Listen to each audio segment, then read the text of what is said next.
There we are. So we're recording. Good to see you, Martin. Welcome. Good to see you. Yeah, we should just say to everybody, it's getting harder to find times to do these because life is really busy and the lockdown is, well, it's still kind of pretty much in place here, but it's definitely moving in the direction of not being a lockdown quite in the same way anymore. So yeah, there's a different kind of equation to juggle, to find the time where it works from your end, works from my end. And then today we've had the technology kind of throwing in its own strange curveball. But here we are, and we can manage about an hour or so of chat. So how are you? How have you been? Well, I've just encountered my laptop almost dying on me, so that's something. But I'm always impressed that it's really 2020 with technology always being there. You know, the spare phone that I just had, it's my personal phone. I just pop it up, and everything moves back to normal. Yeah. And I think that's quite literally the case for people around the world, but not everywhere, of course. But we always have something technological helping. There's a plan B, yeah. That wasn't the case 20 years ago. No. Let's just say 20 years. It might be more for some places, it might be less for some places, but almost 20 years ago, having a laptop, a mobile phone, that was just a luxury, something very expensive. Yeah, absolutely. And I'm imagining your parallel selves doing that in 1999 or something like that. If we stick to the 20 years, my life, if you had that thing back then, could afford it, would have been that thick, would have weighed something like 40 pounds, more or less. Huge battery. And if that thing broke down back then in this parallel universe, that would just be in the end, and we would have to reschedule. So this is something astonishing to just know. It's been taken for granted these days, but I'm quite impressed when things. It's really interesting, really interesting, and interesting that that's kind of our start today, because I've been thinking about the impact of this kind of technology on the kind of work and the capacity to do this work, and then the weird limbo transitional phase of, for some people, going back to face in the room work with clients, in other cases that not being possible. Some people may be preferring this kind of work that's mediated by a screen, or just because of distance and so forth, it's necessary to do it that way. And others who are really keen to get back into the room in person, both from a client point of view or a kind of user of the service point of view, but also from the therapist point of view. I'm thinking of some people I supervise, and there's a real mixed picture. Some people are really desperate to get back in the room because they want to use their body and feel the energetic connection with the other, see people from more than just the kind of the chest up. and others have been enjoying a different manner of the work that's possible because of the screen and the mediated version. It's a really interesting one. I just wondered where you are with all of that in terms of the shift out of lockdown, but also your own experience of it, your preferences even.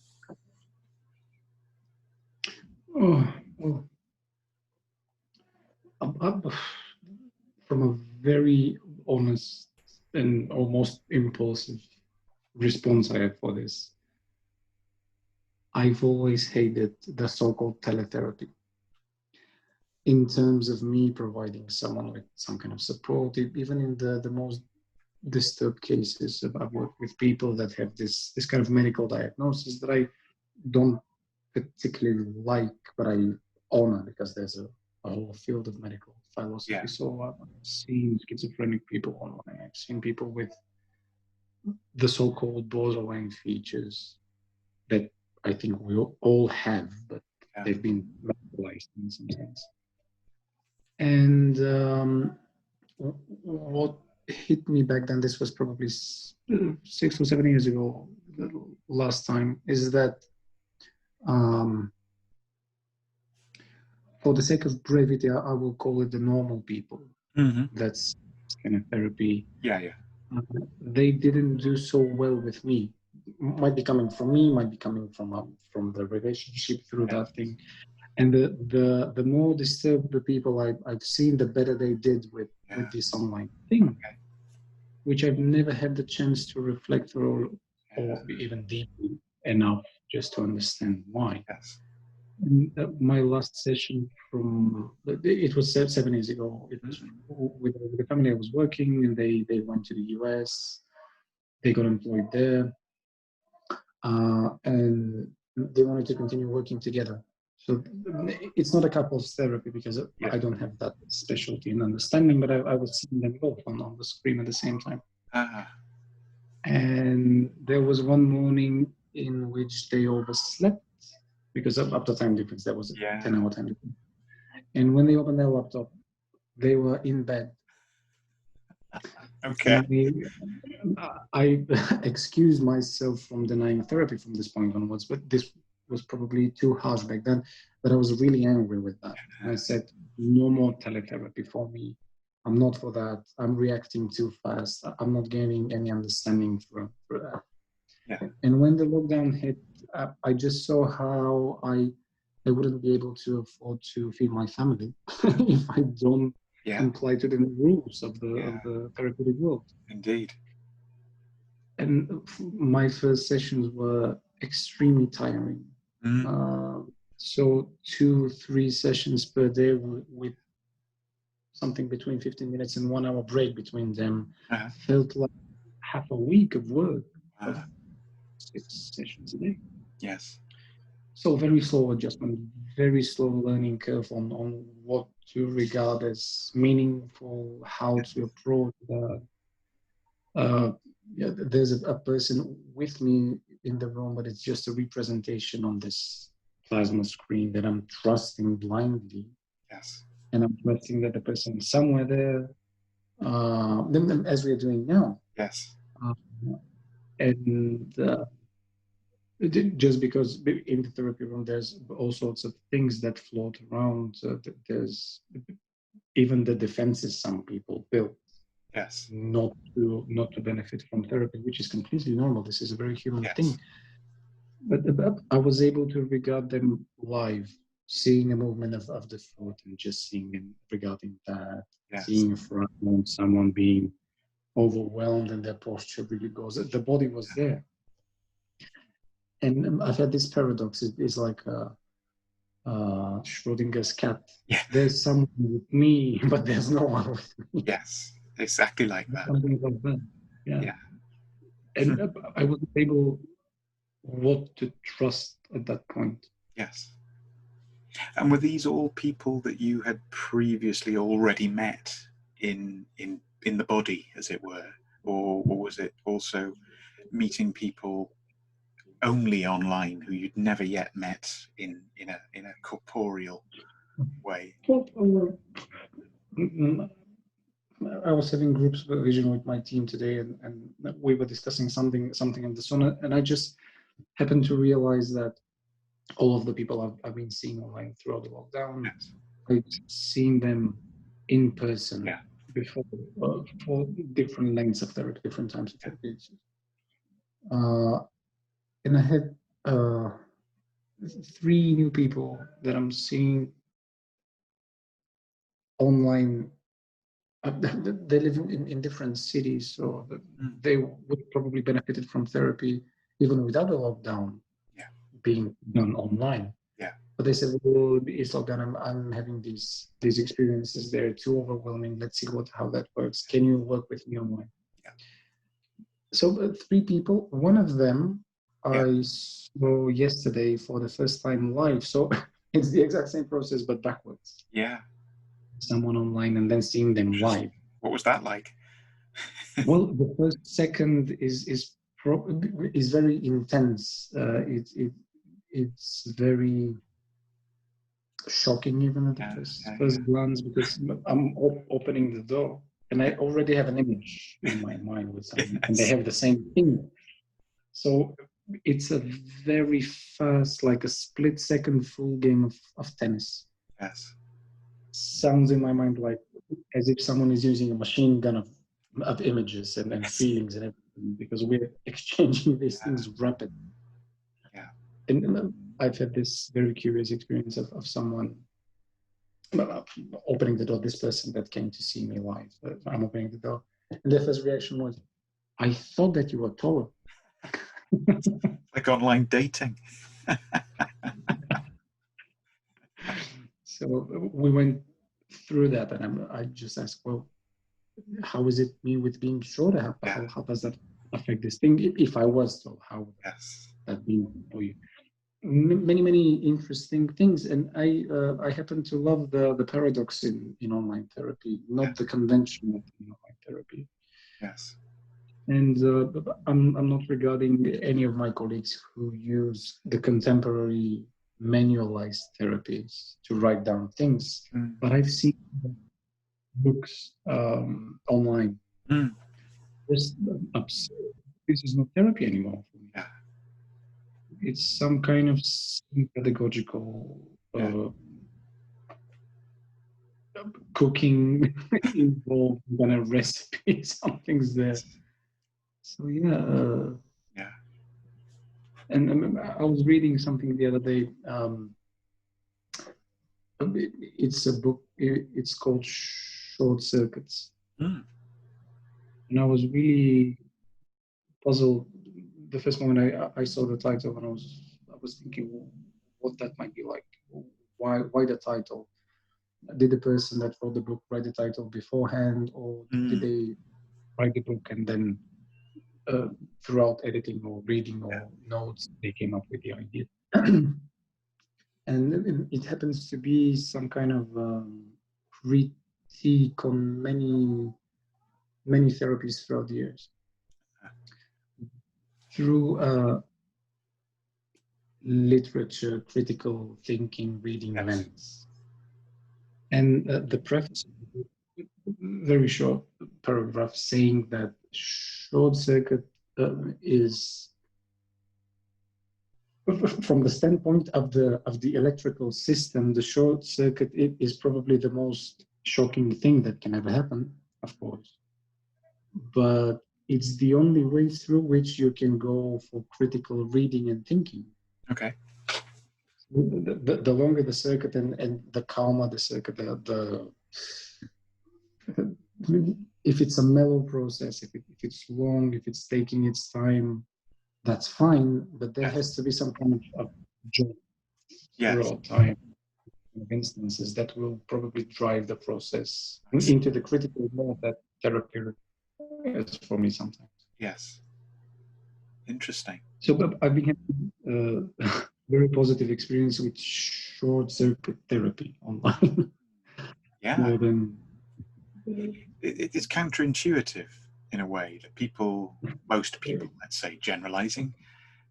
Well, okay, go back a stage. People who come for therapy, however different and diverse and completely distinct they are, I would say the one thing I've observed everyone I've ever met in that context has in common is they come through the door or they come online, and the basic gist of what's happening is help me to change something.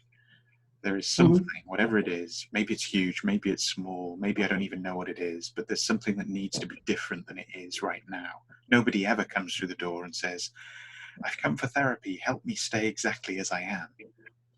Although, of course, they may well behave like that. So they're saying, help me change, but I'm going to behave as though I want to stay exactly as I am. So the short circuit is, like you said, it's about trying to, in a timely way, touch the place where there is crisis or confusion or everything is possible again, rather than it all being structured and locked in and defended and unchangeable. And that's always going to involve conflict, isn't it? Because some parts of the psyche, recognize that they desperately need that experience in order to change and grow, and other parts recognize, I guess, at really simple level, that they won't survive the process. You know, if my depression is to change, which most of me really wants, then the part of me that's depressed won't be depressed anymore. It'll have to be something else. Or as I remember hearing a teacher once say, not in a therapy context particularly, more a kind of spiritual path, kind of beginners kind of understanding kind of a way, but that they were asked the question something along the lines of, you know, what do you make of death? I'm scared of death. Or I think the person said, my brother is currently dying and I'm there helping him, and I recognize my fear about this. And the response from the teacher was, well, that's good, that's sane, that's exactly right, but you have to understand that the part of you that fears dying is the only part of you that will die. Like precisely that part of you, to the extent you're feeling it, that's what dies. The other parts of you, from this perspective, they're not going to die. It's this thing that's going to die. So it's right to be afraid. I thought it was quite a nice answer, that it honoured both sides of the equation, really. Yeah. And it is like that in a small way in therapy, isn't it? Maybe in every session, if things are proceeding well, that there's the optimal place almost is that of feeling enough of that. but something will change and I don't know what it is. But not so much of it that it's a tsunami or an overwhelming, fall apart fire hose. But also, in the absence of it, there, to take your point, in the absence of that, there isn't any therapy. Nothing is really happening. It's a conversation or a discourse, but it's not a therapeutic one. Usually, yeah. And I think just to answer my own question about the online work, that it seems to be what do they call it in the military? Like I think they call it a force multiplier. It's like the point of attack where you can outnumber your enemy. You find and feel and have lots of contacts across a battlefront until you work out where their weak spot is. And then you can throw all of your kind of reserve into that to exploit a gap and make a breakthrough. That's what online work feels like to me, that there's a lot of it could become just checking in and maintenance work. It's a lot of feeling out across a wide front. You know, how are you? How's this going? What's been going on with that? But every now and then one happens upon one of these fault lines or weak spots or undefended areas. And my experience is when that happens, there's a real rapidity, a real urgency. It's as if the medium lends itself to that. People, in just going on the last 3-4 months of experience at it, it is as if something extends from one's chest into the screen, and likewise the other way around. It's as though there's a meeting, a bridge energetically. And I've heard this said in other ways with teachers, particularly meditation teachers in the, I'm thinking of certain bits of the Buddhist, maybe Tibetan Buddhist tradition, where there's a lot of value put on lineages and initiations in certain practices. And a big debate used to happen around, is it possible to do that outside of meeting in a room? You know, could it be done like this on Skype or on Zoom or something? And many teachers felt, no, it's not possible for that to happen. But actually, it turns out there are many people who are making those transmissions in that way. That they reserve a kind of element of it, that it's not the fullest expression of it, but it's we might say, to make it psychological, a good enough version of it. It's a kind of operating system, a patch that allows that connection to happen, which, if one's motivation is high enough anyway, might be more than enough to go with. Just saying, good enough in the kind of a psychologizing, let's say, manner. I was rereading, as I often do, because I'm still searching for the fulcrum point between psychoanalytic, psychodynamic thinking and transpersonal and humanistic thinking. of course, I do belong to, part of me belongs to the psychosynthesis community Yes. and work. But what I'm about to say is with full honoring that kind of Yes. movement of the system, but there was always something missing around that. And I was rereading Donald Winnicott. I love his work. Yes. Being a pediatrician before being a psychoanalyst and being both of them at the same time at one point in his life made him appreciate children even more. Yeah. Which is already a spiritual path a person takes, either voluntarily or not. Yes. And here's this sentence. I will take it out of context because I think it can probably be seen as out of context with no problem. The good enough parent or the good enough mother, as he puts it, yes, is the mother you can hate. And here begins, as you were saying, a discourse with no therapeutic profit between psychoanalysts. They just go on with intellectualizing and going on and going on for what that might mean, what's his destiny, centered around what people did he see. And this might be meaningful to a certain extent, but there's something missing again. And then I've come to realize that I've been reading that bit superficially in the last years. I was really nodding at the book, seeing that the good enough mother is the one that you can hate freely. And I was like, yeah. And that was it. So but just in the research, I caught myself doing that and just going, no, wait, this has to be extended in some way. This is stopping the process of becoming aware of what's going on really in that sentence and in the mind and the soul of that person back then.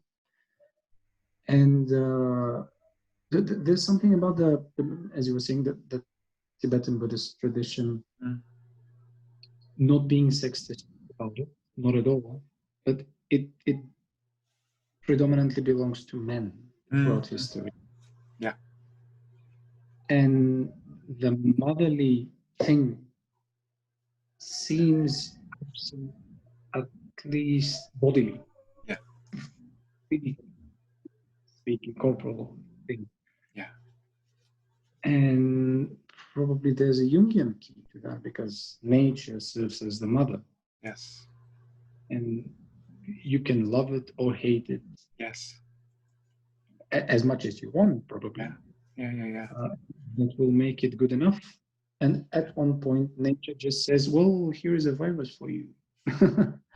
This is part of the cycle. This is not because I hate you back. We can emphasize that this is the thing. Nature hates us, it will annihilate us, it will kill us. Yeah, the war on nature, as it were, which sort of implies that nature is also fighting a war, which is insane.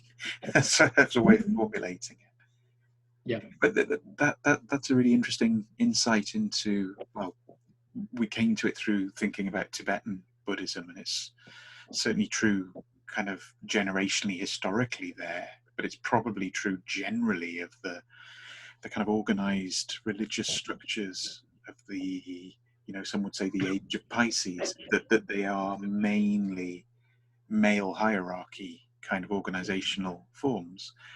And well, certainly in the Tibetan form, but you could equally say perhaps in medieval Catholic Church or various expressions of this around the world that I don't know enough about. But in the Tibetan tradition historically and traditionally, the monks and lamas and people who are regarded as future practitioners in that way to take the monastic life or the tulku life, the reborn kind of one, the one who's been here before, who's coming back with already some awareness, typically join the monastery at like 3.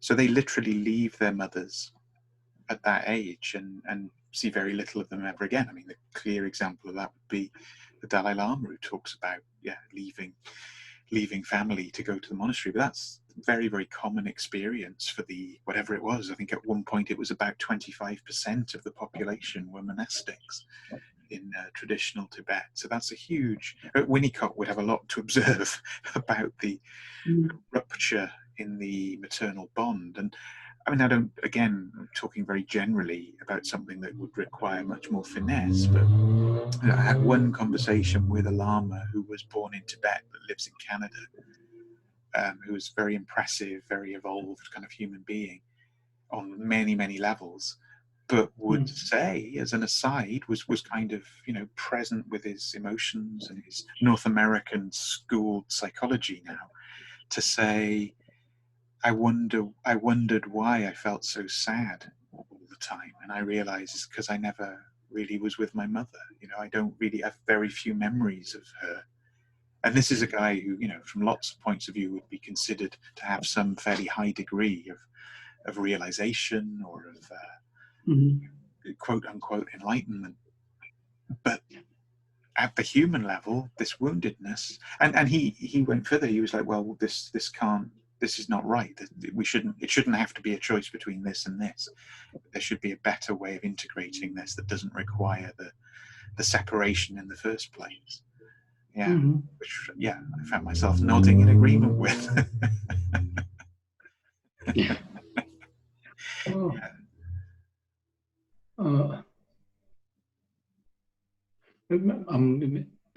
I was imagining this person as you were talking.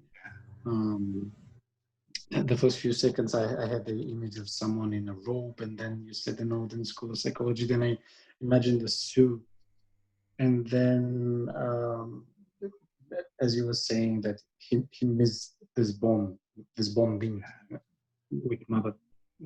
I imagine a very wise 5-year-old, something like that.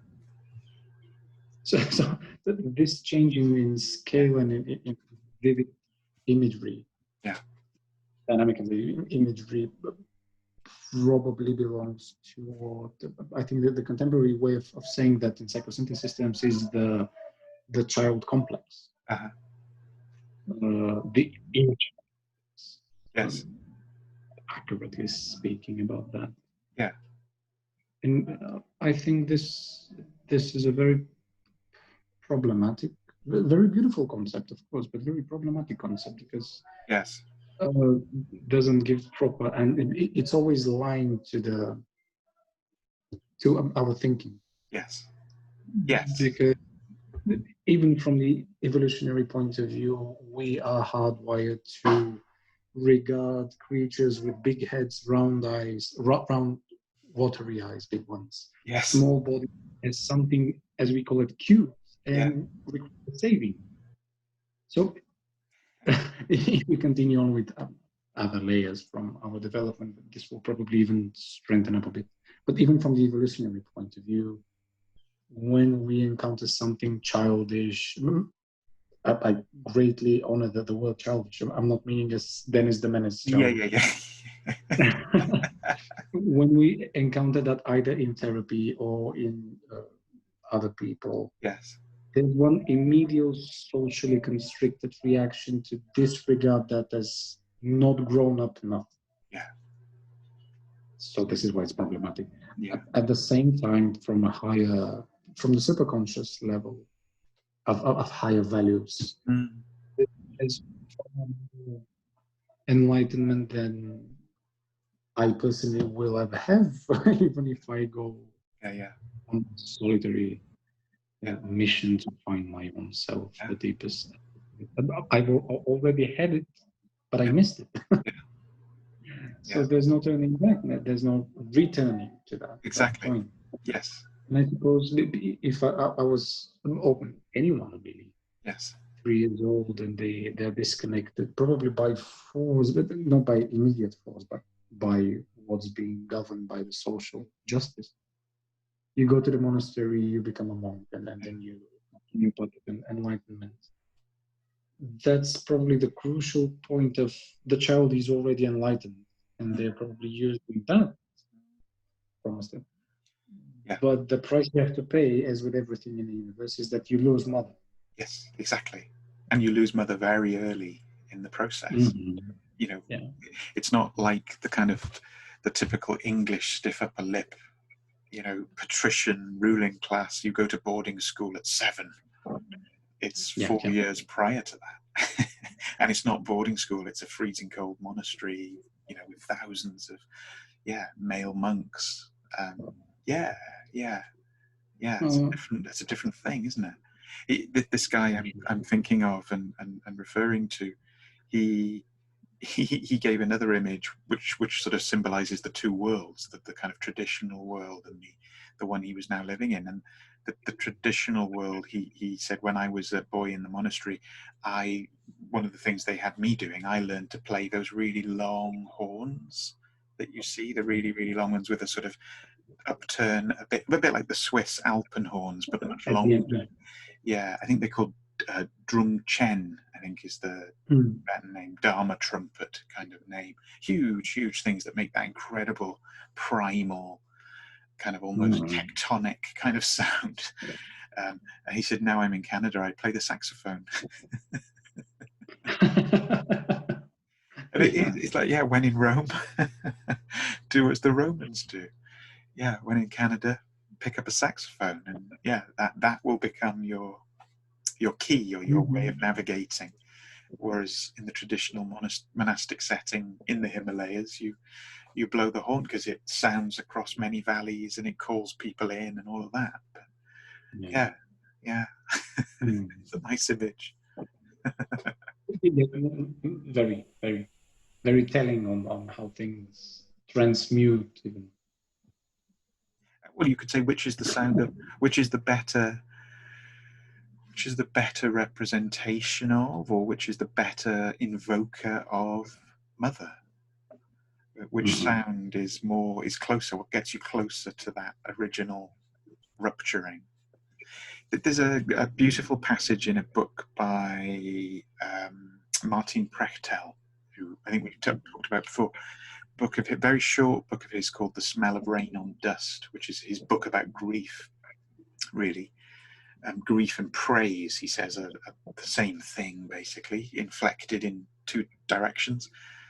But he talks there, the very first, might even be the preface to the first chapter before it even gets the book properly going. It's about drumming, and it's about rhythm, Mhm. and it's about mother, and it's about the experience in the womb. And he just, it's almost like a kind of meditative vision, but it's a teaching that's been handed to him. That he's a carrier of this teaching, and it is about the awareness of two rhythms that are indistinguishably, hyper complex in their pattern in the intrauterine state, and basically the sound of and the energetic vibrational consequence of heaven. Really, that's what it is.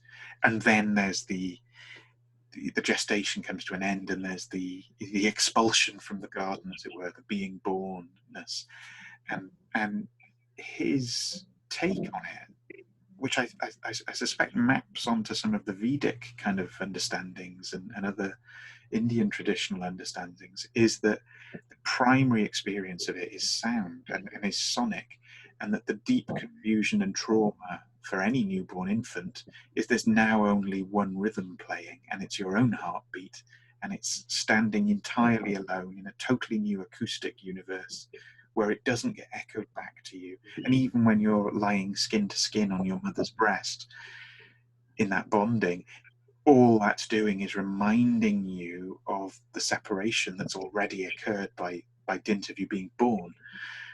Because Mhm. you can't get back inside and merge the rhythms again. That becomes the Yeah. task of developmental processes. Yeah, to Mm. live with Mm. that Very, separation. very beautiful. It's Very really beautiful. beautiful. I mean, I'm telling it in a real bare bones way. There, it's really beautifully poetically rendered. And then Mm. I think he goes into telling the story, which is probably, I imagine, at least to some degree autobiographical, of suddenly being, an early adolescent, in his case, male, becoming a man, becoming interested in women, as it were, or younger the kind of peers in his peer group, and it recapitulating that separative loss, the kind of almost the psychodynamics of falling in love in that kind of first love kind of a way, being a revisitation of those rhythm structures and what it does to your heart, and the palpitations, the disturbance and the force.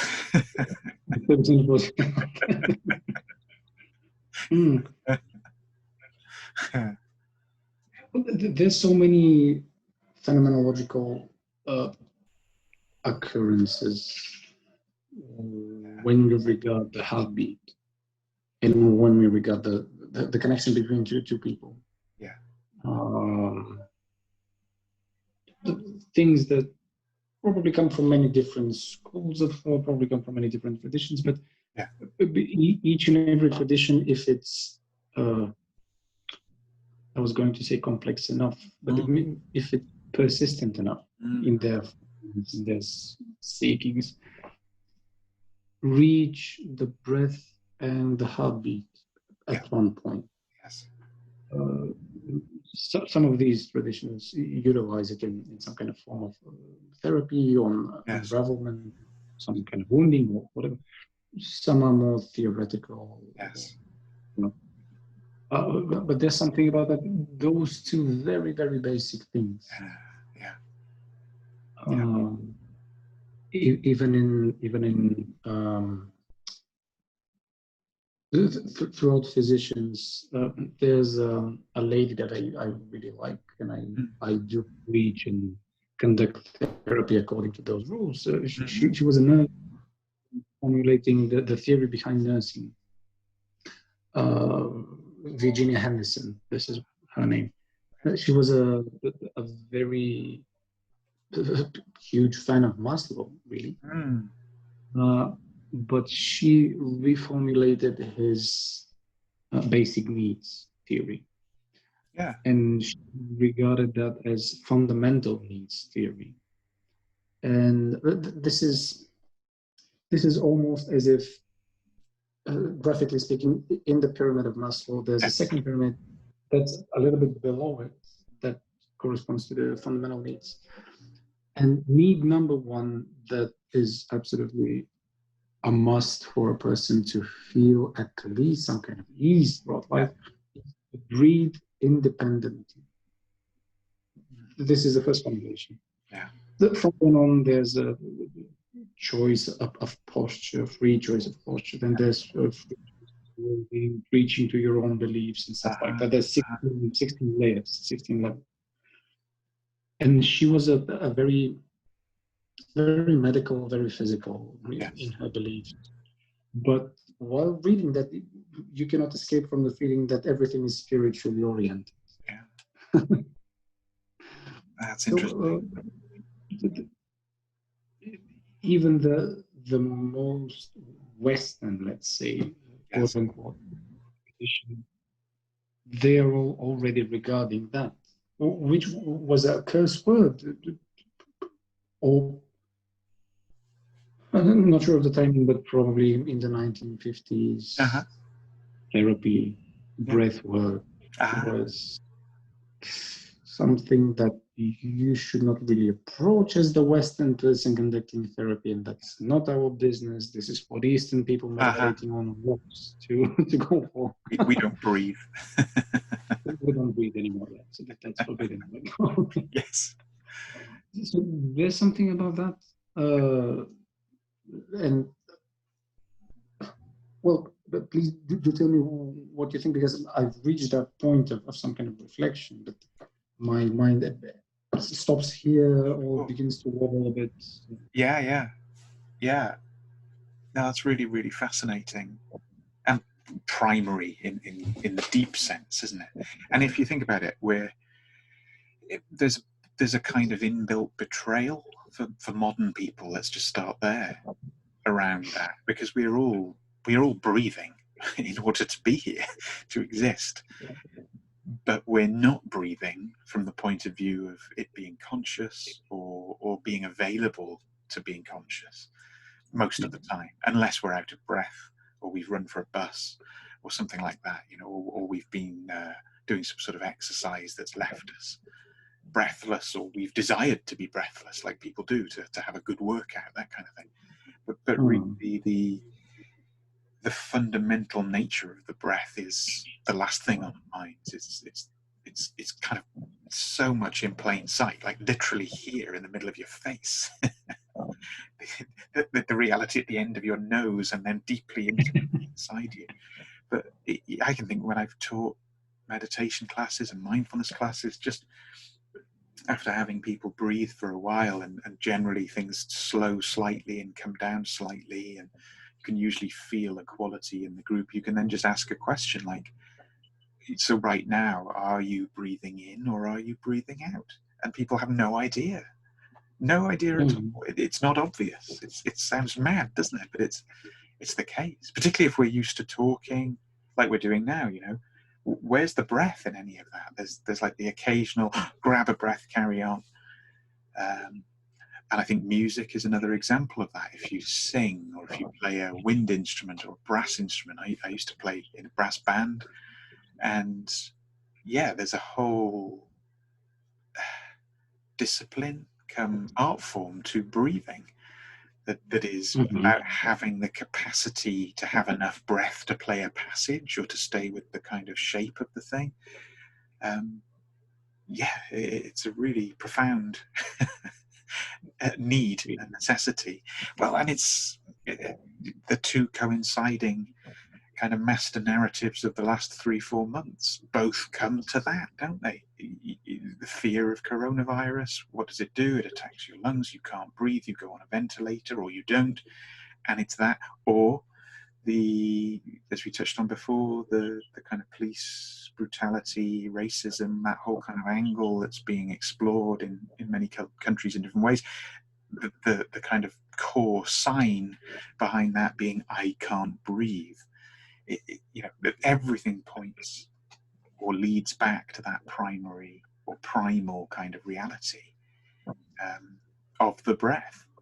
And people immediately want to make it complicated and add, you know, you breathe like this, sophisticated rhythms. And I think it's much more, or it makes me think much more about kind of practitioner wisdom.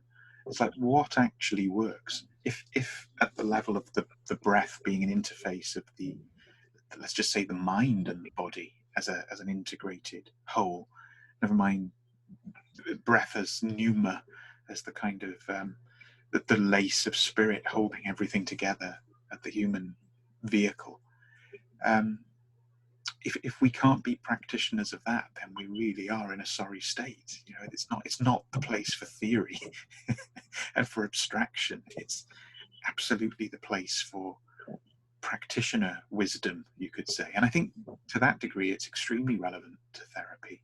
I think the longer I do the work, and the more of it I do, and the more colleagues I talk to in the ways we're speaking about it now, whenever that's possible, the more value I invest in the practitioner wisdom of the thing, the kind of living it from the inside, and the less time and patience I have for, you know, abstraction and theorizing and the co-option of that into people's kind of projects, people's ego projects or defenses, or, you know, it's almost Becker kind of territory, denial of death sort of stuff, really.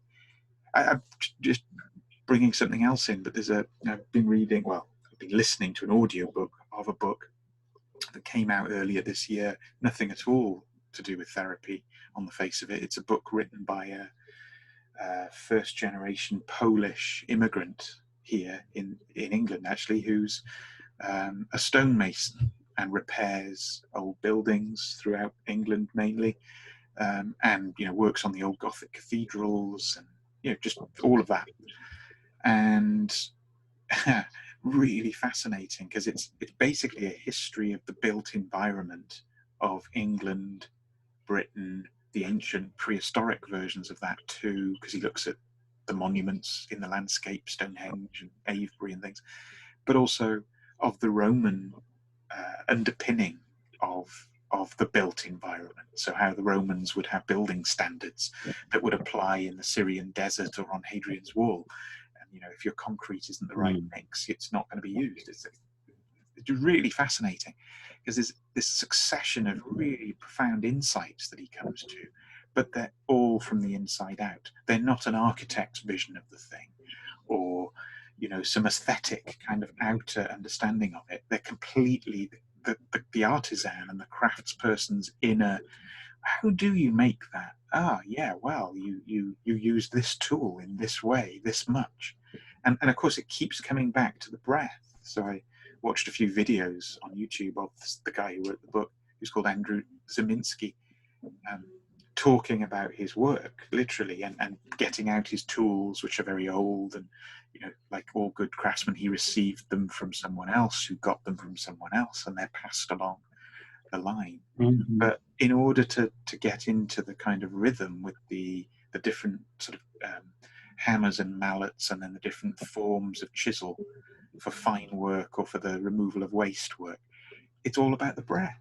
It's all about, you know, like a drummer would be, you know, you have to be able to sustain this for an 8-hour day shift, and you have to be able to work efficiently but precisely at every moment, and then to hold in mind how that's going to fit into this much bigger kind of process is really, really fascinating. And it's been haunting me a bit as a kind of set of metaphors for therapy, really, that we are, on a good day, we are using chisels in a very precise way, like might as well be really egoic about it and go for the whole Michelangelo angle. You know, the David of our client is already there, but it's not leaping out of the stone. It requires some big removals of chunks of stuff sometimes in order to free it up. But at a certain point, you know, maybe that's 80% of the work is the big chisel and the big hammer and the big swings. But actually, when you get past a certain point, you can't do that anymore because the whole thing might shear and shatter. And conflating two other things here. There's a guy who is an experiential archaeologist.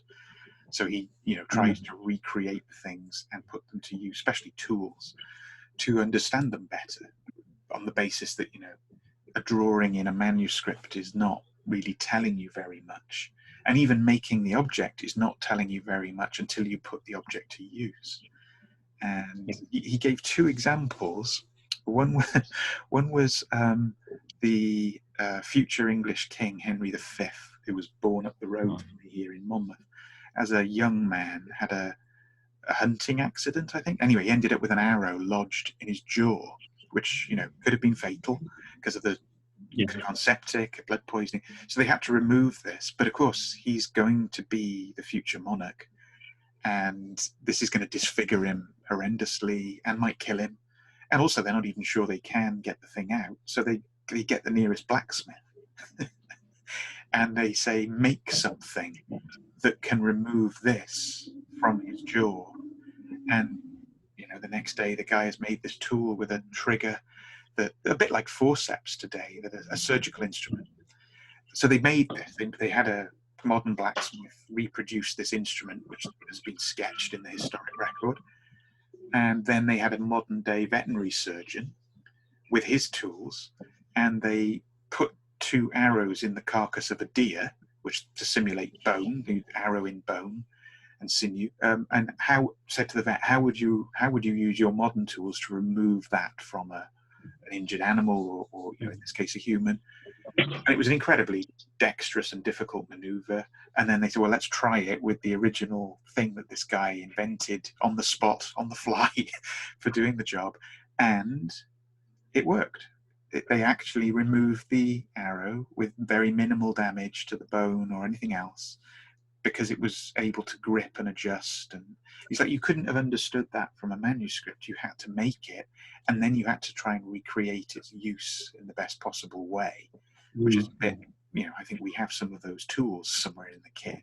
But the really telling one was, he was talking about stone tools, and the conventional understanding being flint or stone-edged tools from the Neolithic, Mesolithic, and so on. don't really change. That's the traditional view for about a million and a half years. It's like, well, actually, from a whole lifetime of doing this experimental archaeology with it, it's just not true. They change enormously, and they change profoundly. And he then goes on to explain how, and that not only do you come to certain stone tools that have been found, like hand axes was his example, the cutting edge, the blade surface on the very tip, on the pointed tip part, is 1 atom thick.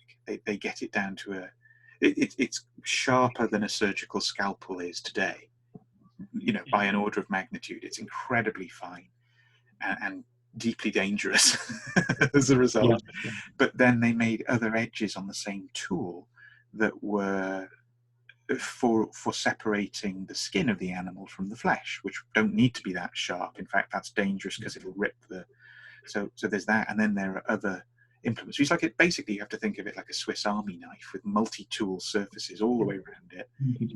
But even that's not enough, because the really, really fine examples, the guy or the woman who's made these has sat there probably for most of a day nipping bits off to make it precisely right. And it's done, and it's as good as a tool as it could ever be. And then they'll take one more blow on the thing, almost to give it like if you've got your eye in, you can read the hallmarks of these. You can see which individuals made which tools, because they sign them, was his thing. It's like there's this guy's mark or that woman's mark is to leave an impression. So they risk breaking the entire tool that they spent all this labor and time making in order to give it their mark, to kind of claim it as this is mine, or I did this, or it would be recognizable as a kind of masterful piece of work to someone else. Or the alternative view, which I prefer, I think, is for aesthetic value, that it's now more beautiful. It's finished. It's not just useful. It's beyond useful now. It's sublime, or it's but it's a risk. You could break the entire thing by making that final precision strike, as it were, to put your signature into it.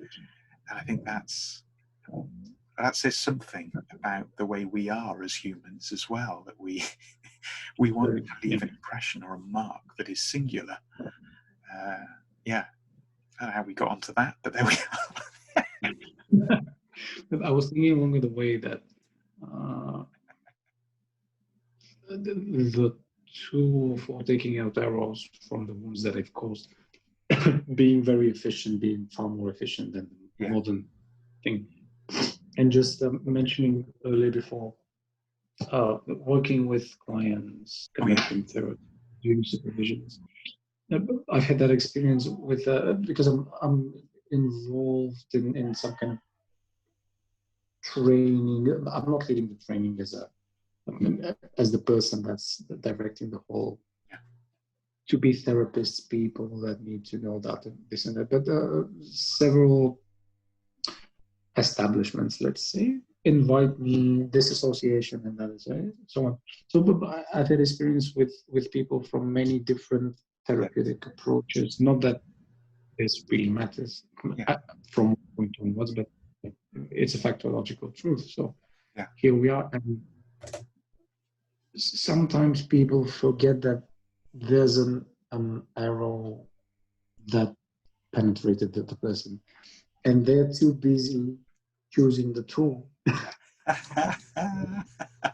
And the most efficient tool is the most archaic one that you were mentioning.